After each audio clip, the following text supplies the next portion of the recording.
Am I audible to you, Miss Uzma? Yes, yes, clearly audible. Okay.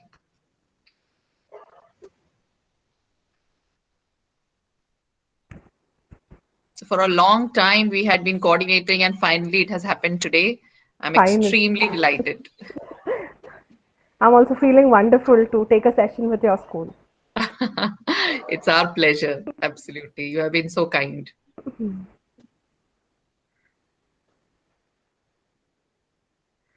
So just for your information, Miss Uzma, we conduct 1 hour session every day.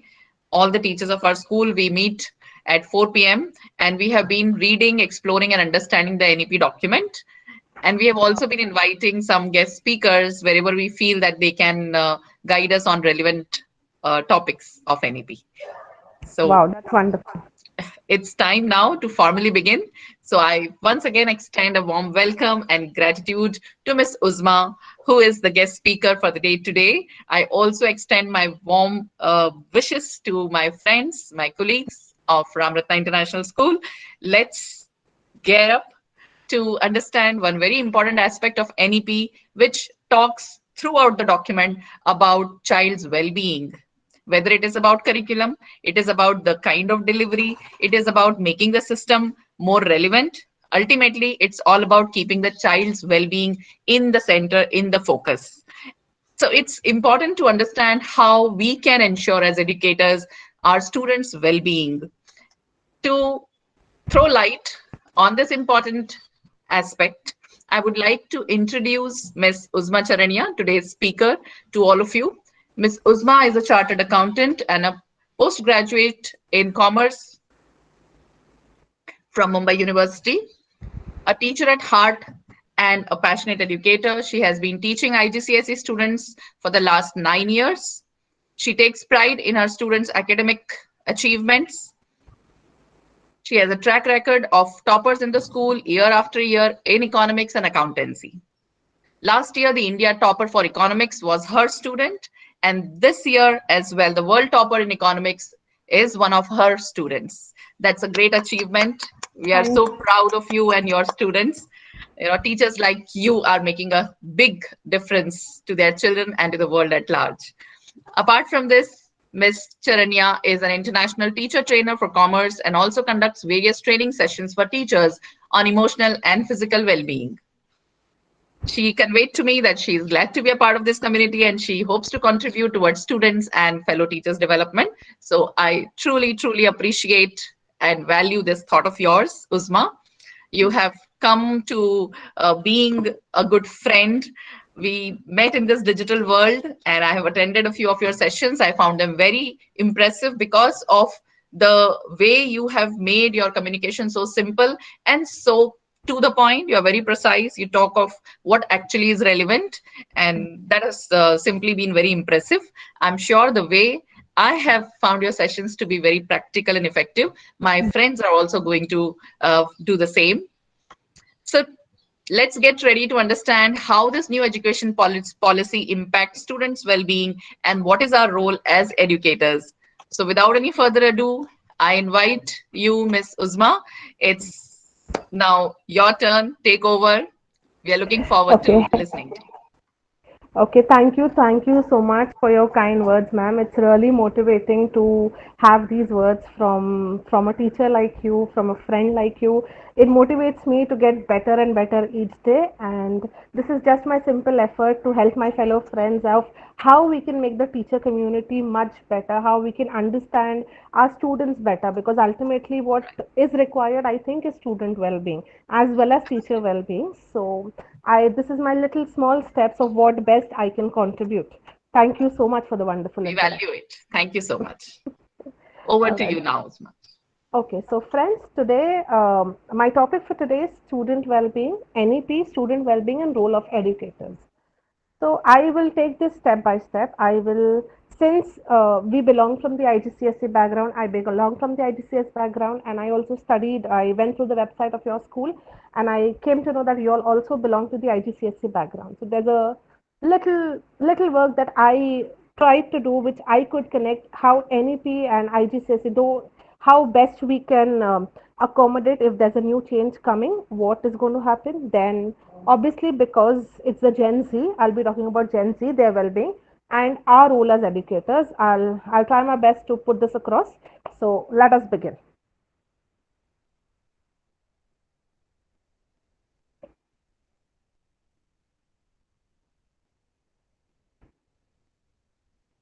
You'll have to help me and tell me, is my screen visible? Anybody, please?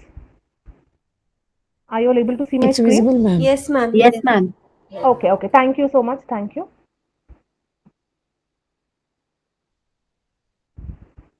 Is the screen too small or is it okay? Uh, is it visible fully?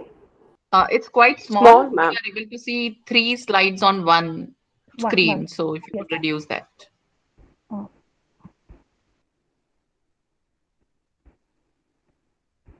the only problem, why my laptop have to give up today? 1 second, just give me 1 second.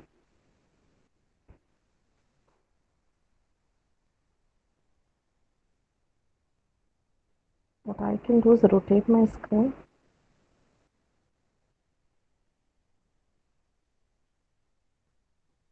Is it visible now or is it still bad? It's Visible, ma'am. You can, perfect. No perfect? issues. Yeah. All right. All right. I am really sorry. My laptop just gave up end moment. It's not getting charged and I'm out of battery. Some problem with the laptop. So I'm going for my phone. All right. Thanks for your cooperation. All right. What is happening these days when with the introduction of NEP, there's a new paradigm shift. Earlier, what we used to have, and now that we have, there's a big shift from the curriculum that we used to do. Now, when I talk about curriculum, first let us look at the traditional curriculum because IGCSE is very new. When we talk about IGCSE, it's come off lately. Even though I say off lately, it's been a long time, but people are now getting used to this curriculum. But earlier, what we had, and I'm sure most of us studied, was a 10 plus 2 system. What was in the 10 plus 2 system? We do 10 years of schooling and then we have 2 years of junior college. That is how, and then we had a graduation. Now the government has come with a 5 plus 3 plus 3 plus 4 system. So, what exactly is the system? Let us first understand. The first stage that they are putting across for the 5 year stage is the foundation stage. And they are saying, students, what will be the age group? There will be age group 3 to 8 years. They'll have 3 years of preschool and it will include standard 1 and standard 2, that is grade 1 and grade 2. This will be the foundation stage. Okay. The next stage that they're talking about is preparatory stage, which includes ages from 8 to 11 and class 3rd to the 5th. This is what they've put in stage 2. The next stage that they're putting is this put as middle stage, and middle stage is ages 11 to 14 and grade 6 to 8. And the last stage, secondary stage, they're putting as age 14 to 18. They've included ninth and 10th, and they've included phase 1 and phase 2. How they have divided is phase 1 will include ninth and 10th standard, and the phase 2 will be grade 11 and grade 12. This is how they've divided the 5 plus 3 plus 3 plus 4 curriculum. Apart from that, when they put under graduation, earlier there were students who used to study the first year, second year, and they were called dropout. They had no degree, they had no certificate. So I'm sure we all are very aware. Even if you do 1 year, they will be awarded a certificate. If they put 2 years, they will be awarded a diploma. If you do full-fledged 3 years, you'll get a diploma, which is already what we do, a 3 year graduation. But here they're saying there'll be a 4 year program. So if you complete the 4 years, what you get awarded is multidisciplinary bachelor's. This is at some point some major changes that we can see in the NEP 2020, which is going to come. Now, let us see at additional important points what NEP has to give us. The first is Sanskrit will make a comeback, which I think is a very good thing because Sanskrit is a language which is born in India and it is being used all over the world much more than us Indians do. So Sanskrit is going to make a comeback all through India. Next, the foundation course. When I talk about foundation course, the earlier 5 years, the foundation years, that is your 3 years, 3 lower years, and first and second standard, they are planning it to put it into the mother tongue or the state language, regional language, local language, whatever we can call it. They are trying to deliver in that. Why? Because the government thinks that those are the crucial years. Now, with when we had ECC education introduced, we've learned that those foundation stages are the most crucial stage, that major brain development that actually happens happens in that particular stage. So, and many a times there has been this drawback because still the population, the mothers, especially we still have mothers who do not belong to the English speaking background. So, teaching the students at home and actually helping the students out with their activities in school becomes a constraint for the mothers. This is a very good step which is taken up by the government so that they can do it in the mother tongue or the local language. And also when I also teach, at times it's been my personal experience also that regularly on a daily basis when I teach, my medium of instruction is English. But if there's a student who's a weak student or a student needs help, the minute I change my medium of instruction to Hindi, which preferably Hindi or Gujarati, because that is also my mother tongue. So if I have a student whom I know speaks Gujarati at home, if I change my mode of instruction to that language, he picks it up faster. So this is one initiative which I think could be beneficial to make the students understand better to have a good communication with the child, because at home when he comes, he talks in his mother tongue, he talks in his own language. So I think this is going to help student well-being some way or the other, because I've seen from my personal experience as a child also, when I went to school, I was put into a convent school. And in a convent school, we know from childhood the medium of instruction is English. And that too, you are regarded to talk very high level of English. This is what we were put through. But what had happened was I used to get scared of the teacher. I used to cry at home that I don't want to go, because at home when I came back, I spoke Gujarati with my grandparents. I spoke Hindi with my mother. So it was a difficulty for me to pick up that language. And if you put me in a scenario as a child in something which requires me to talk only in pure English, that was a constraint. Somehow I picked up, and I've come this way. But the problem with other children that the children face is what actually happens is they don't have the bonding with the teacher. And as a student, I feel it is very necessary for a student to have a good bonding with the teacher. So if you talk to the student in his language, in his or her local language, the effect is much better. Also, now they're going to bring the three language formula. This was a major concern when the government initially put out NEP. There was a major concern for the teachers and all the parents at large. They said that many people they belong from the defense background. They belong from backgrounds where they have to shift states, and they have this work which requires to work in different states. So, for Miss example, Uzma, excuse yes, me. yes, I'm Are you sorry. changing the slides? Because I'm able to see only that slide Uh, related to undergraduate uh, duration. uh, Have you are you changed? this now? I'm on this slide. I'm sorry. This slide, current slide. Can you see now? Yes, now I Sanskrit to can make see. a comeback. Okay, okay. I'm sorry. Additional important points, Yes, right? additional important points. Yes. Yeah, Yeah. I'm sorry. it's I'm okay. sorry. This phone is giving me a lot of trouble. I usually don't teach from phone, so I'm a little. I have this Do little not handicap worry. here. Feel that you are at home. We are your family. It happens with all of us. Thank you. Thank you so much, ma'am. Thank you. Okay, so as I was talking, they are talking about a three language formula. So when you say a three language formula, this was the major concern of parents and teachers when, because there are many people in work, especially in the defense work, or if they are into government jobs, they are required to change states. Today, if they are in Maharashtra, tomorrow they may be required to completely go and shift to Kerala, which is the requirement of the job. So they move with their family. And these students, the children especially, have a very diverse culture which they go through. If, for example, if a child starts his education, suppose in our state, Maharashtra, and he studies for 5 years, what he's learned is Marathi, obviously because the state language is Marathi. Suppose he shifts over to Karnataka and suddenly the medium changes to Kannada. That is when the challenge comes, and that is when it will be very difficult for a child, because Kannada will not even be his mother tongue. Neither the parents at home will be able to speak, nor the child will be able to understand what is happening. So for this, the government has come with a three language formula. One will be English, the second will be the local language, and third will be a language choice.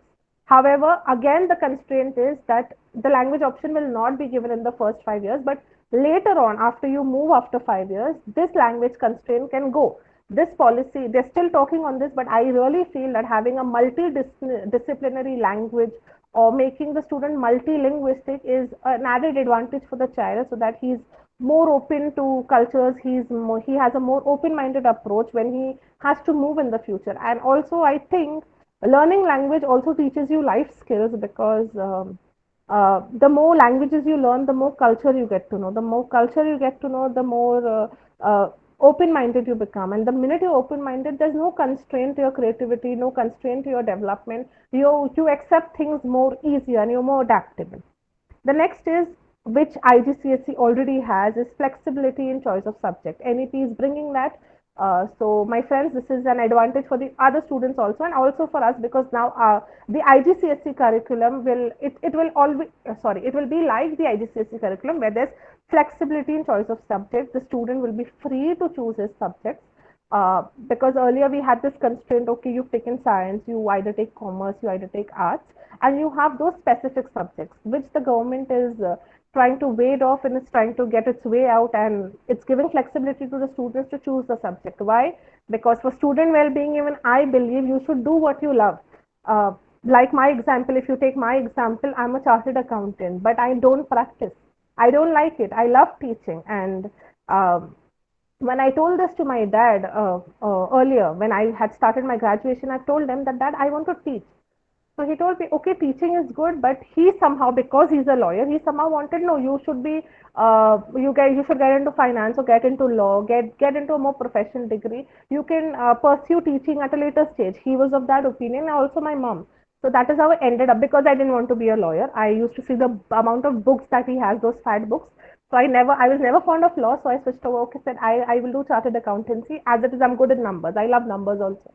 So I took up chartered accountancy. But you know, your passion, if you are driven by your passion, you'll do what your heart says. So I love teaching, and now I see, when I teach, I can actually say that I'm contributing to society. And when I see my students doing well, I feel on top of the world, which I think my CA profession would never have given that to me. What I feel now as a tutor, as an educator, as a teacher, the happiness, the job satisfaction that I have, I wouldn't have had if I was practicing my CA profession. So similarly, if you give students the choice of their subjects, it enables them to love the subject. When the students love the subject, automatically they don't have to learn. They get it on their own. Somehow it's into their system. Somehow they start doing well. And uh, as we know, since we've been in a generation, we've brought up that way, that only marks determine what kind of a student that is. So we are more marks driven. No matter how open minded we get, no matter how much we try and inbuild life skills, it jots down to marks, which we, as educators, we all know that somehow the student may be very creative, but if he's not taken arts as a subject, and if he studies, especially students who study eco with me, getting marks in eco is a little difficult. I would say it's a little difficult because it requires a high level analysis.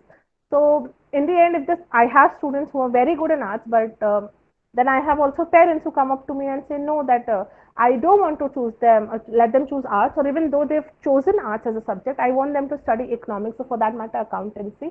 And obviously, it is not the liking of the student, so the student can't work to his full potential. So I think NEP, this measure of NEP of choice of subjects is going to give a greater flexibility, a greater advantages to all the students. What they will do what they love, and that's going to make the difference. The next is equal emphasis on all subjects. Like I said, when they are giving flexibility, they are not going to jot down, because I still have friends who come and they still, matlab, they have children now, and they still of the opinion, nahi, science ही लेना चाहिए, you should take science, commerce में क्या रखा, I even have my friends coming and telling me, अरे arts करके क्या करना है. So that mentality has to go, and it will only go when the system changes. So now that the system is changing, I think that is going to change a lot of us mindsets also, that there has to be equal emphasis on all subjects. And also one major step the NEP is taking, that Indian Sign Language to be standardized, the sign language which usually the deaf and dumb they usually use. So since we talk about empowerment, we talk about student well-being, so we can't leave behind the people who not able to hear, not able to talk. That why should they be left behind? So for them to able to understand, for us to understand better, and for us to communicate with them better, they are standardizing the Indian Sign Language, which I again think is a very good initiative from the government, because uh, somehow they're not able to express themselves, and even if they try expressing themselves, we don't understand. And friends, when I say we, I talk about educators, because we already know that there is a necessity of inclusive education. We already have special children coming into the normal classroom and studying the inclusive education. Tomorrow, if we can have them, why can't we have the deaf and the dumb? Why can't we have the specially able, the differently able people into our classroom? So I think that is also a very good initiative from the part of the government. Having talked about NEP, now let us little look. I'm sure we all are very well about the IGCSE curriculum. Let's see how best we fit, because I am purposely putting this here because when NEP initially comes, it will start with the SSC board, the CBSE board, and the ICSE board. IGCSE, since it is, we all know it is a Cambridge curriculum, the NEP may or may not affect, because the government is not yet clear on whether this will affect the IGCSE curriculum. But if tomorrow, if there is a link, or if they want to change the IGCSE curriculum, or not change, update it to NEP, we already have advantage being in the IGCSE curriculum. Like we know, we have 4 stages in our IGCSE curriculum. We have the Cambridge primary, we have the Cambridge lower secondary, we have the Cambridge upper secondary, and then we have the Cambridge advanced. So now when we look at Cambridge primary, it begins from age 5 to 11, and it includes grade 1 to 5. And you have a primary checkpoint. It's like a board exam. Not a board exam, but we usually call it a board exam for others to understand better. When I talk to people and to make them understand better, I say they write a board exam, which includes of English, maths, and sciences. I'm sure we all are aware. So you have a primary checkpoint. You either give it in grade 5 or the age 11. IGCSE provides the age also, because I am aware of schools who do IGCSE in 5th. There are schools who do this checkpoint in primary checkpoint in the 6th as well. So it's either age 11 or the grade 5. That is the Cambridge primary curriculum. The 3 subjects that are compulsory is English, maths, and sciences. Not compulsory. They are the subjects which they will be graded on, they will be certified on. So that is English, maths, and sciences. The other subjects the school can teach whatever the curriculum fits, whatever they best think that it will be of advantages of their students, they can include that in their syllabus. The next comes is Cambridge lower secondary, which is age 11 to 14, and that is grade 6 to 8. Again, there's a checkpoint. Again, I said it's a board exam that you write in the grade 8 or the age 14. Again, since you say a board exam, you again appear for 3 subjects, that is English, maths, and sciences. Other than that, at the school level, when you do, you can include subjects. The school is free to include subjects, whatever it thinks fit that it will develop the students for overall development of the student. And next you have is Cambridge upper secondary. The main, I call this the main element of Cambridge upper secondary, that is age 14 to 16. So in some countries, like because we live in India, it is IGCSE. For other countries, there is O levels also. In India, also O level is available, but not much schools opt for the O level. It's more of IGCSE level, and in other countries, it is also known as GCSE level. Both are equivalent, just minor difference. But since we talk about Indian standards, let's keep it to IGCSE, uh, which is 14 to 16 years of age, grade 9 and 9th and 10, or also known as O levels. Here, the curriculum is a combined curriculum. You study from the 9th, the same textbook, you study from the 9th and 10th combined, and then you appear for your board exams, which is your actual IGCSE certification. The CEIE, when you certifies you as a GCSE level student, this is when you actually give this exam. And majorly, if I have seen the trend from the past 9 years that I've been into education, I have seen this trend of students migrating, especially from the ICSE background, when the answers get tough, especially when the English gets tougher, when they have Shakespeare, and some students who are not very fond of it or who don't really want to cope up with it switch over, and when they switch over, they enter the IGCSE curriculum. So with NEP coming into picture, and now, and you have an IGCSE curriculum, if we have those separate, so I think, my friends, this NEP is more beneficial to us as IGCSE curriculum background, because we have flexibility of subjects. IGCSE gives 70 subjects option. Also, there are you can even take self study. There are certain subjects which the school does not provide. The school is not able to give you. You can also take up your studies as self-study. You can also stay at home. You can have homeschooling. That is how flexible it is. So when NEP talks about flexibility, it is considered all this point. IGCSE already has those in place. The next thing is, even if they are migrating, so The initial years, if they migrate after the initial years or in the middle years, it is not going to be a problem, because even if he migrates after the middle level, he can appear for a checkpoint and automatically he'll be into the system. So I think this NEP is very beneficial. Now, uh, uh, and obviously, and the last level after IGCSE, what level we have is Cambridge Advanced, which is actually CIE allows you that you can either give it as standalone or you can break it into two phases: advanced subsidiary and advanced. That is your grade 11th and 12. That is 16 to 19 years of age. So this is your actual specialization. They call it specialization, which is your 11th and 12th standard. So now when I talk about merging, if you see, it is very simple for us. If a student enters in any grade from the NEP to the IGCSE curriculum, it is going to make the work easier.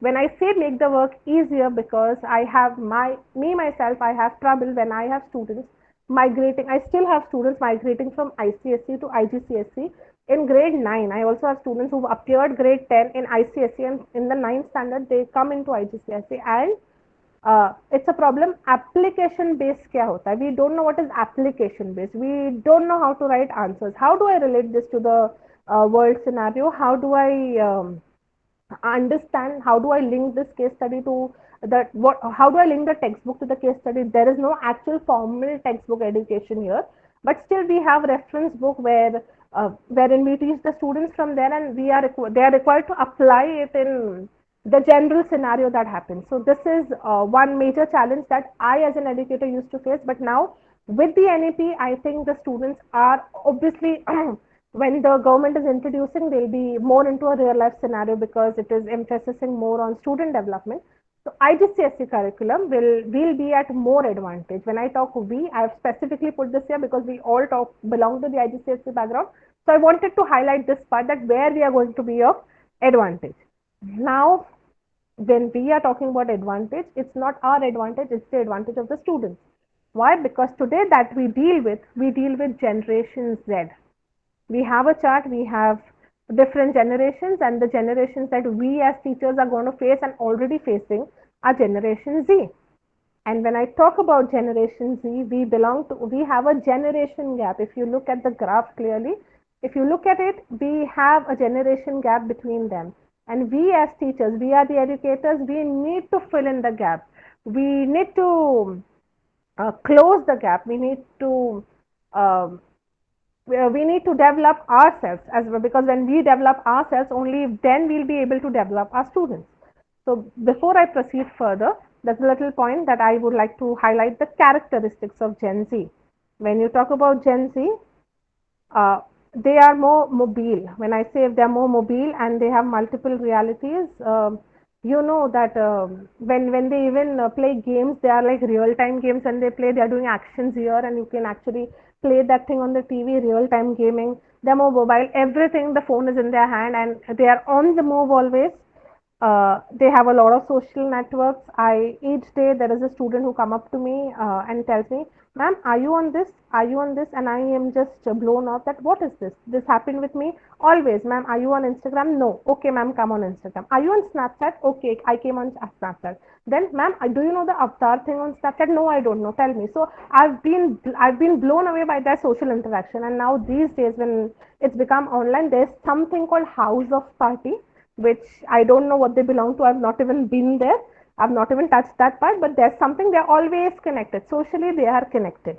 Then they are digital natives. What they know about technology, we don't know. How much we try and learn, they are one step ahead of us. The next is they have undefined ID. When I say undefined ID, this has two aspects. One, they are something else in the digital world, they are something else in the real world. Also, where you will come across their social accounts.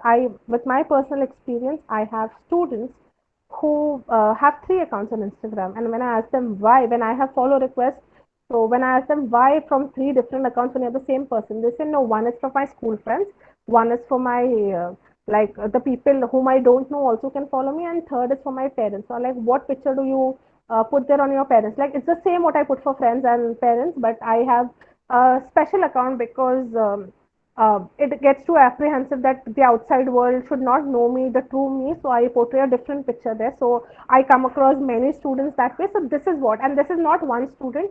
When you get into it deeper, you will come across your own students also having at least more than one Insta ID, more than one social media account ID, because they don't want to be identified. They want to. They have their. This is their way of freedom, which I can analyze as an educator. This is what they feel. They feel free in that world, so that they have these unidentified IDs. Then they are communication aholic, a communaholic. When you talk about communication, when you sit with them, I'm very sure when there is a problem with the student, and if you have to approach the student and you talk it out, you try being their friend, you try being their best wisher, you try being the best of the person that you can with them, they will never communicate with you. They will never tell you what the problem is. What they will do is put their head down, they'll say they are sorry, and they will finish it right there and then. They do not like communicating. When I say communicating, they like talking to their friends, they like talking to their age people. But when I say they're not very fond of communication is when they have to face the reality. When they actually have, especially when they have to talk to their teachers and their parents, they will never pour their heart out. This is one very bad trait that I can say which the Gen Z faces. The next is they are very realistic. Now, when I say, it is also a contradictory point when I say that they don't like communicating, not like pouring their heart out. Where when I say realistic, they're more practical. Everything that they do, they have their pros and cons. If something is okay, it benefits me, I'll do it. If it doesn't benefit me, they don't do it. They don't have uh, something in them. Like we as generations, when I relate back to our generation, we are somebody, we would do it for favor, we would do it to make somebody feel better. But this generation would not do it. They're very realistic when it comes to that approach. It's either a yes or either a no from them. Also, let's come to certain interesting points of Gen Z. They always know the score. When I say they always know the score, it's when they are driven by results. They are driven by marks, I should say. When we talk about students, all of them from this generation, they only know that how much marks am I going to get, how much am I going to score, and they compete on those bases. They know the score, whether it's gaming, whether there's relationship, whether it comes to studies, they always know the score. And this is from a very powerful survey which I've done this, so they always know the score. It's 90%, in fact 95% times when the survey was done, it was they always know the score. They know that this thing is going to fetch me this much money, or this thing is going to fetch me this much marks.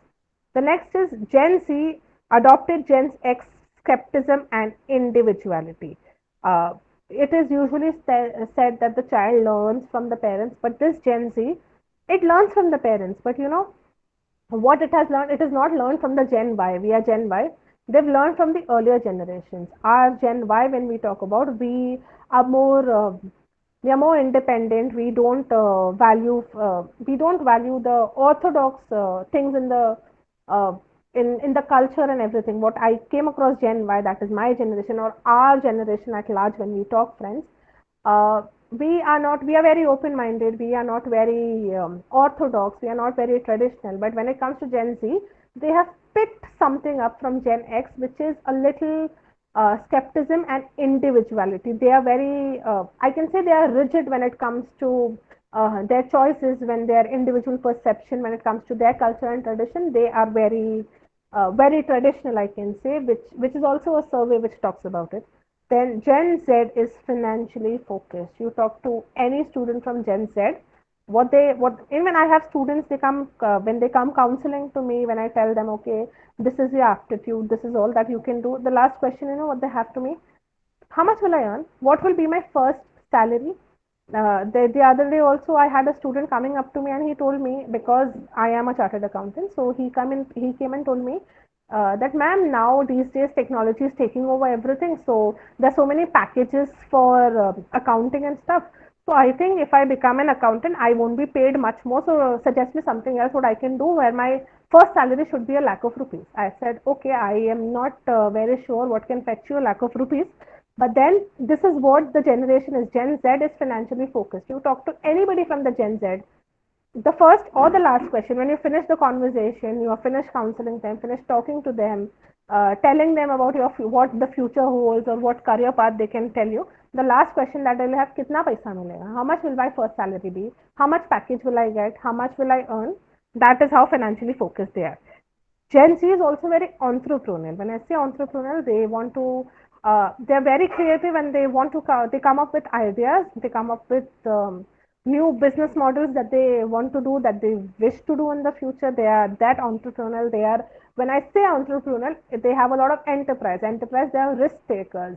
Um, when it comes to their learning, when it comes to their socializing, their relationships, for that matter, their studies, you if you see them very keenly, you will be able to understand that this generation is a risk taker.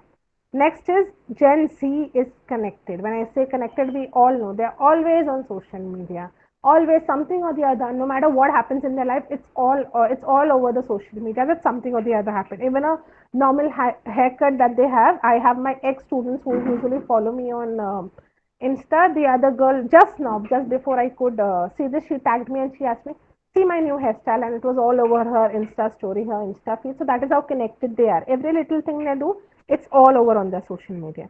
The next is they crave human interaction. This is one major problem, is they crave human interaction. First, they are very shy. They don't they will not open up their real self first. So that is why this problem is there. They crave human interaction, because we know we have this trend of both parents working.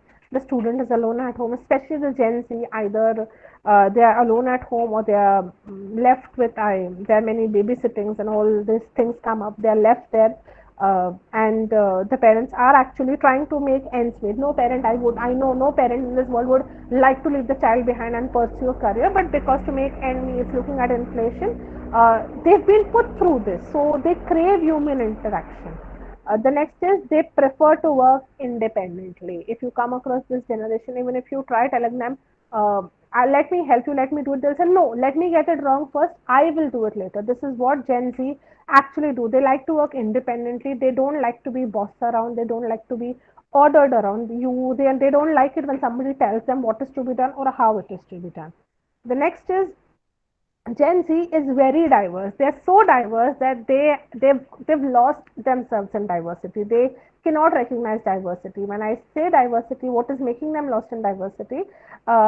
If you see, they're so open. They don't know what to do. One side they're supporting gay marriages, the other side they're not supporting gay marriages. One side they are supporting a cause, the other side they're not supporting a cause. Mind you, friends, this is the generation which has actually seen LGBTQ law coming in. They've actually seen a black win the American become the American president. They've been through that, so they've seen such diversity in their life. They've got lost in diversity. They don't have a follow rigid path, like how we were put through a path. Okay, this is right and this is wrong. For them, they can't distinguish between the right and the wrong. For them, when they look at it the other way, from the other's point of view, everything is right for them. This is one problem. Then they embrace change. They embrace change so quickly. They are so adaptable. You put them through anything and they will put out their best in it. Why? Because I say they are tech savvy. When you say tech savvy, or better word to put this, they are the selfie generation. Because why? With technology improvement, there's improvement in the phone, and when there's improvement in phone, we see we have better quality selfies in our phones that we can take. We have a pop-up camera, we have a 3D camera, and I don't know what not. So they've been through this. They've been through the major changes, be it technological changes, be it the nation changing, be it the laws changing. So they embrace change very quickly. And the next is they want a voice. They want to be heard. They want to put out what they feel, but they don't get the platform. And as I say, they are usually they don't put out their real self. So that is why they go round and round and searching for a voice. So our role as an educator in the Gen Z, and with NEP coming up, we are no more teachers. We are no more educators. What is required of us to be? We are supposed to be a facilitator. We are a role model. We have to provide information. We are a source developer. we are an advisor, we are a planner. When I put this all, there are so many activities that we do, and there are so many ways that we have to influence the students. Because I say, when, especially if you're a school teacher, the major time the student spends at school is nowadays even more with the mother. So as it is said that your teacher is your second mother, and more than that, we have to come out of our shelf, and we don't only have to teach the subject. We don't only teach them biology, or we don't only teach them physics or economics. We are required to teach them is also life skills. We are required to teach them communication. We are required to teach them decision making. We are required to mentor them, to guide them, to be their friend, to be their philosopher, to be their guide. uh, we want we now Nowadays we are required to put our best self out, and be so close to the student that no matter what happens in his life, we should be the first person to know it, because the more we get to know the student better, the better we'll be at our job. So only teaching the subject, only imparting knowledge is gone. It's way beyond. Nowadays there are so many different media through which the student can learn. So what we as educators are required to do is channelize their energy. What I put it across when I especially come across student well-being, when I advise the educators, my simple advice is we need to channelize their energy, because they are so focused. When they're so financially focused, they're so independent, and when they've seen so much diversity and they are very quickly adaptable to change, so that means they're very energetic, they're very enthusiastic. So our role more as an educator today has become that we need to channelize that energy in the right direction, to put them in the best path of their lives, what the best they can do out of their energy, the best they can achieve out of their enthusiasm. So for that, teachers, my this is probably going to be the next slide, will be the last slide, is a little thing that I as a person would like to advise, and I as a person practice, because I believe you should practice before you preach. So the certain thing which a little advice that best I could give you is learning is a never ending process. When I say that, I come across people, they say, ha, ab graduation ho gaya, we are done with post graduation also, now no more studying. Okay, I've landed into this job, I've completed. For that matter, I have friends who started chartered accountancy with me. The minute our career our I'm sorry, not the career, the curriculum was over, we finished our internship. Many, because of campus placement and because of a lot of drives, you are easily able to land jobs into big companies. So I have friends who've landed their job, and they're like, okay, now the life is set, and they don't personally like to grow. But not looking at that part, because we are educators, for us our motto should be learning is a never ending process. When I say never ending process, it is everything, you from cooking to washing clothes to using technology to uh, uh, looking traveling to uh, stitching your own clothes, or to learning new fashion, learning a new language. As an educator, I think we should perpetually grow, because learning till the time you don't die, your learning should not come to an end. For that, I urge all my friends, all my fellow educators to upgrade and upskill.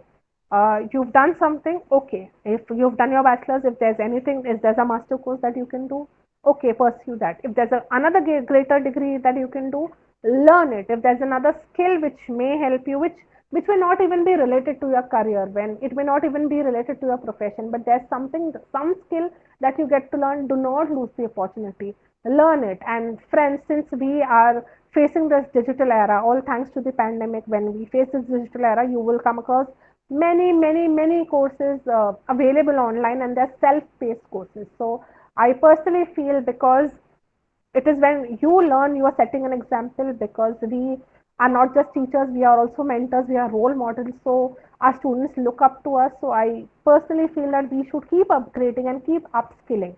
There should be no full stop to this, because when our students see this, they will do double, they will be motivated to do much better than us. Then unlearn, because now we've seen the 10 plus 2 scenarios gone. NEP is just a small change if you see in the whole world that actually happens. So you have to unlearn, you have to give up what you used to do. You can't do that anymore. You have to relearn, and when you relearn, you contribute to yourself. And as educators, if we contribute something to ourselves, it flows out to the students. It's a natural process. You learn something, it automatically flows through your system to the student, from your mind to the student's mind. So you have to unlearn and relearn. Always have an open mind approach, which I'm very sure as educators we are blessed with that mentality. We have that in us, that we are open minded. If not, there are many ways where we can be open minded, because I have had I have had fellow teachers who are actually fond of politics. They talk about politics. Then I have teachers who hate something in it, and there's a perpetual argument with supporters and non-supporters. So I think we are breeding something into the minds of the children. So that has to go. That has to go. No matter if it is your subject, it should not come out. You have to be that open-minded that if tomorrow there is something put up to you which you have to support a point, you can't, you are against it, my friends, do not put it across as you are favoring it or you are against it, because as educators, if we do that, what we are breeding is something wrong. So when I talk about open mindedness, especially in a country like ours, we are, our children are facing dilemma. When I say dilemma, they've seen so much diverse things and there's so many things around happening, they are not able to justify it between the right and the wrong. So this has to go. So this open-mindedness has to come from us, because like I said, the students spend most of the time with the teachers, no matter what happens in the family, and we are nobody to go tell the family what is to be done, what is not to be done. But what we can do is have an open-minded approach when we are with the students. So when we have an open-minded approach, major time when the student is spending with us, we create a healthy atmosphere, healthy open-minded atmosphere for the student to grow, thrive, and learn. The next is when I say learn, I've written that 3 times: learn, learn, and learn. Bringing back to my first point, like the only full stop when it comes to learning will only happen when we die, when we take our last breath. That is when our learning should end, because uh, when you learn, you explore different things, and like I said, your brain is a very powerful tool. Whatever you put in the brain, it goes into the brain and it stays forever. It's somewhere there. We tend to forget. We say, "हाँ कहीं पढ़ा था याद नहीं आया," but it is there. If you think, you ponder, it comes back to you. That is how powerful our brain is. So if we make the best use of our brain, it is only then our students are going to make best use of their brains. The next is teach about emotions. This, I think, nowadays has become very, very important, because technologically we are connected. I'm sitting at home, you all are sitting at home, and we are connected. But you know what is away? Our hearts are away. At hearts, we are very distant. So this is a major challenge when it comes to teachers, or when it comes to students also. We need to learn about emotions and we need to teach about emotions. Only when we teach about emotions is we are able to express ourselves better. If we are able to express ourselves better, the front person will be able to understand us better. And when people understand certain things, uh, there's growth in relationship, there's growth in communication. There's more power that you can give to your relationship as a parent, as a spouse, as a teacher student, as a colleague supervisor, as a junior subordinate, whatever relationship it is. If you can express your emotions, you can understand, and when you can understand, the 90% job is done. So we as teachers, leave apart the other occupations, we as teachers, we need to learn about emotions, and we need to teach about emotions to our students. We need to better understand them. So it is only through emotions that they will understand us and we will understand them better. The next is love is the answer and the easiest solution. Um, there are times when I talk about my personal experience also, I had this, and in my school, because I was convent educated, so earlier it was okay to hit us. It was okay for the teachers to whack us with a wooden scale. So there was this teacher, though I was very notorious. When I say it is not the teacher, I was very, very notorious, and I used to get this whacked day in, day out from the wooden scale. And there was this time when I was so scared that even if I used to see the teacher, I either used to cry at home that today I know I'm going to have her class. I don't want to go to school. My mother had a very tough time pulling me all the way up to school, and obviously in school I had another thing going on with the teacher. So I personally feel now the system is gone. We are not allowed to hit the students, which is a very good system that is brought in. But apart from that, I personally feel that love is a simple dose. When you give love to your students, if you love them, they will love you in return. And when love comes, all the boundaries are gone. So you have to. It is the only answer I say when I as an educator, when I talk to you and with my experience, what I've been with the students. So I personally feel that talk to them with love. Education is one thing you have to give them. वो तो करना ही है. We have no option. पढ़ाना तो है ही. But when you have to touch the life of the students, when you say touch the life of the students, you touch their heart. So how do you touch their heart? When you keep giving love, and there are people who come and tell me what is love is not enough. Increase the dose. If you treat your children with love, because they're like plants. It is said that you have to talk to your plants, they grow better. You have to, the leaves, they blossom more, the flowers blossom more. Similarly, they are little plants, they're little saplings, we can say, which have been sown into the garden of our school or the garden of our education system. So I personally feel for Gen Z especially, love is the answer, and that is the easiest solution possible. That the best advice that I could give. And practice positive timeout. When I say practice positive timeout, it is for both, for us and for the students. There should be a system wherein there is, when I say positive timeout, is where there's free flow of communication between all, between the colleagues, between the teachers. You should have some timeout where you practice positive timeout, especially when you study management. There is a communication known as grapevine communication. The word grapevine, why? Because you have one, then two, then four. That is how a grape grows.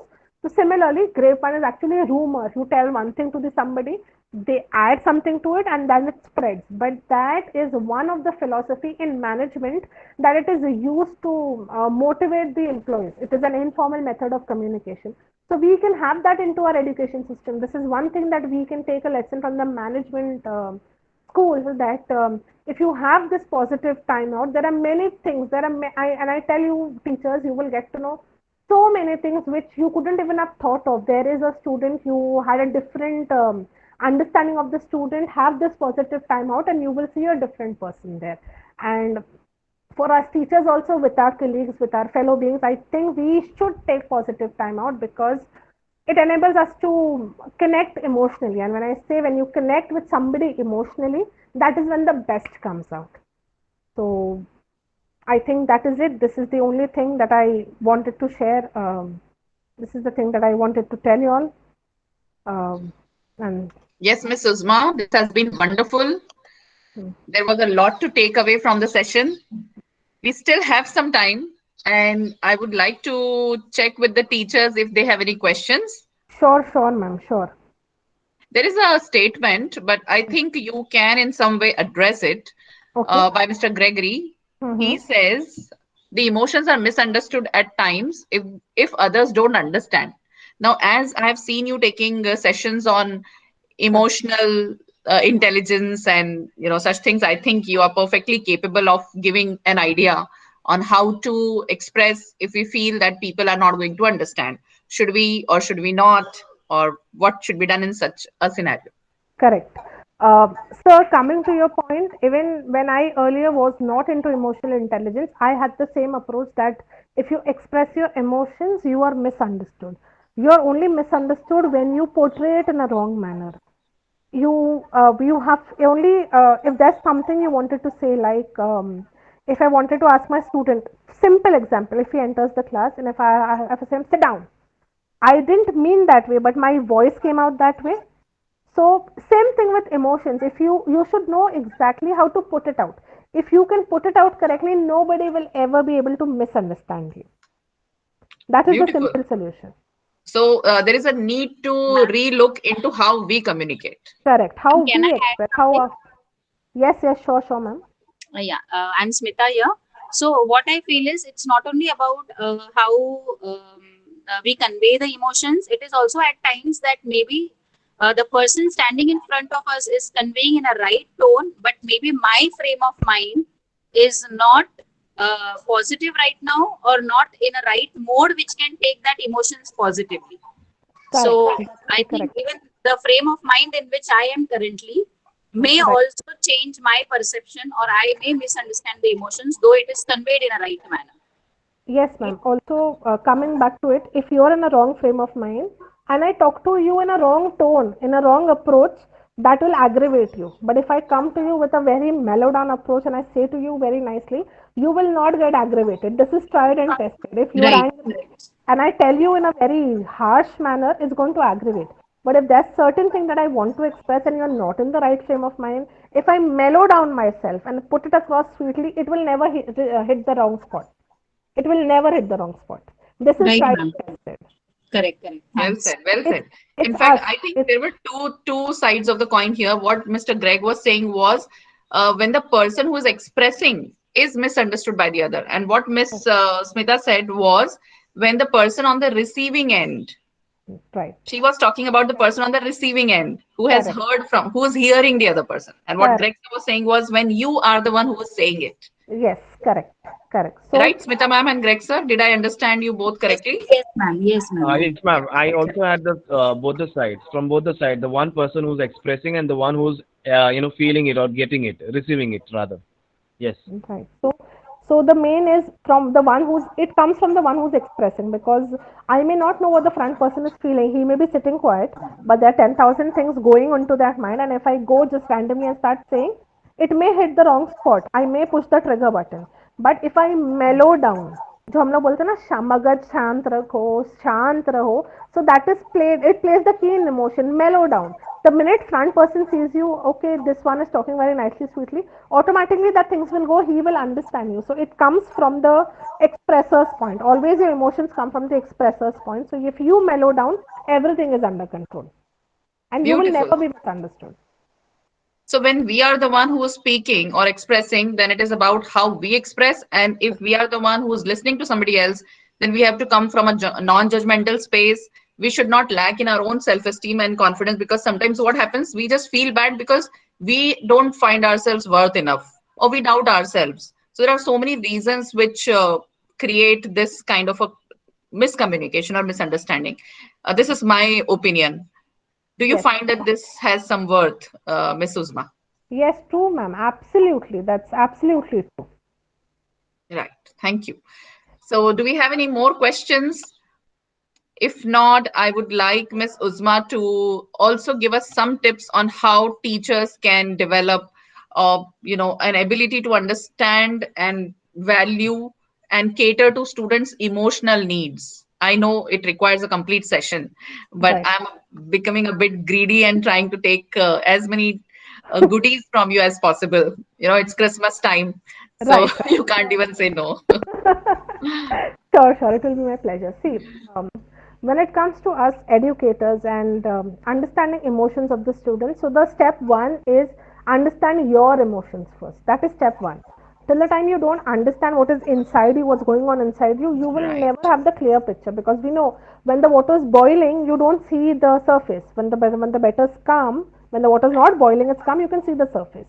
So you have to first understand your emotions. When you are emotionally intelligent, I say, when I say emotionally intelligent, is staying calm. Simple words when I can put it is be self-aware, be calm. When you are calm, you are able to express yourself better. You have a better approach. When you have a better approach, that means you're open. When you're open, you're giving the opportunity for your students to come up to you and talk to you, communicate to you. And when they communicate to you, the half the work is done. When they communicate to you, when as children, when they come to you, they will tell you from start to the end whatever is happening in their life. And especially we have this advantage as educators, the mother also may not know, but as a teacher you may know 10,000 things what's going on in the student's life.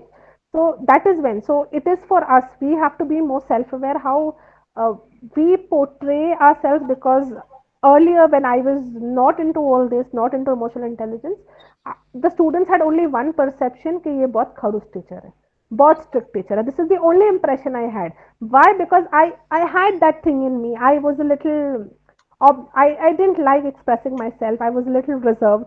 But only when with practice I learned, when I'm more self-aware that how I am portraying myself to the others, it's become easy for me. It's become a piece of cake for me. Yes. So that was a beautiful answer. I mean, it's very important to first know ourselves. And when we know we have emotions, we can relate to emotions of others. When we know that this disturbs us, this doesn't feel good to us, we start empathizing and we behave accordingly with others. Correct. In my experience with children for almost 20 years, what I have understood is that if we can be non-judgmental, Correct. and when a child feels that he or she can express without the fear of being judged or Right. always being preached and told, oh, did you do this? This is not right. A good child should not do this. So I think when we self introspect, I probably might have done everything that a child does. So how today just becoming a teacher or a principal just makes me an epitome of morality and everything disciplined and everything. No. So best is to know ourselves that we all have those streaks. It could be a little more or a little less for a particular trait, but we all have gone through it. And even if we have not, our brother has, our sister has, our mother has, our people around us have. So as humans, if we can value a little imperfection here, there, and even making mistakes and accepting everybody, it's not the end of the world. So personally, changing ourselves, I see as an educationist and a school administrator, what has helped me is reducing the expectations and not being too much of a perfectionist. I don't know how much I have been successful in it, but at least I'm self-aware that that particular trait of mine creates problems. It's not that important that everything should be 100% perfect. So that self-awareness also acts as a check. So for students also, that goes, you first know yourself. What जो हमें बुरा लगता है वही दूसरों को भी बुरा लगता है. हम Right. चाहते हैं दूसरे हमें समझें, तो क्या हम दूसरों को समझने के लिए तैयार हैं? Right. Right. So it all begins with us. When it comes to emotions, it all begins with us. True. कि जब तक Thank तुम you. अपने आप को नहीं समझोगे, खुद को नहीं समझोगे, तो दूसरा नहीं समझ सकता, ना तुम दूसरों को समझ सकते. Very true. And also the ability to accept that you have gone wrong, Correct. accepting mistakes, Correct. understanding that it's okay and you can change and you are always a work in progress. Right. We all, when I say till the time there's no full stop to our life, we are all a work in progress. We have to keep learning, keep changing, keep adapting. So true. And when we develop that kind of relationship with our students, I'm sure it's not possible with all 100% of our students because we don't get that connection or that much of time to build that connection with everyone. But with whatever number of children we are able to build it, it is so beautiful and it is worth all that time, emotion, energy. It's worth investing all that. It's 100. It's the feeling is you can't express in words. That feeling True. we have, it's you cannot express it in words. Yes, yes, so true. So, Miss Uzma, I feel this is just the beginning of our association with you. It's not an end. I will not let you free so easily.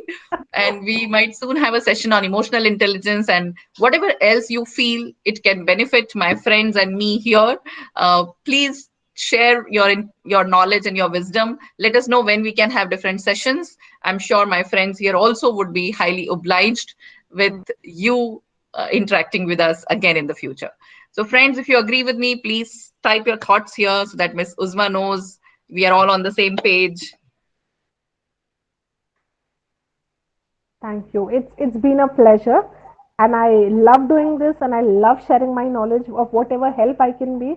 This is something I've been enjoying all through the pandemic. This is one thing I've been enjoying other than teaching, and uh, after having said so much and shared so much things with my fellow teachers, I feel I am growing as well. There are so many people I interact with, so it's been a pleasure, and I am really thankful that ma'am you approached me, you spoke to me. It's actually I'm feeling very I'm shameless like when it comes to finding knowledge, resources. I'm completely shameless, and I'm not ashamed in accepting it. I would like every learner to be shameless when it comes to learning. Absolutely. That's very true. So really, thank you so much. It's really wonderful. So Miss Uzma, I would like to know. I didn't ask before. So which school are you associated with? I am not associated with any school. I have my personal coaching center in Okay. Andheri and in Ghatkopar. So I have IGCSE students who come to me. I have CA students also, and off late I have IGCSE students studying with me. For Wonderful. economics and accounts are my forte, but at times I have students for business studies also.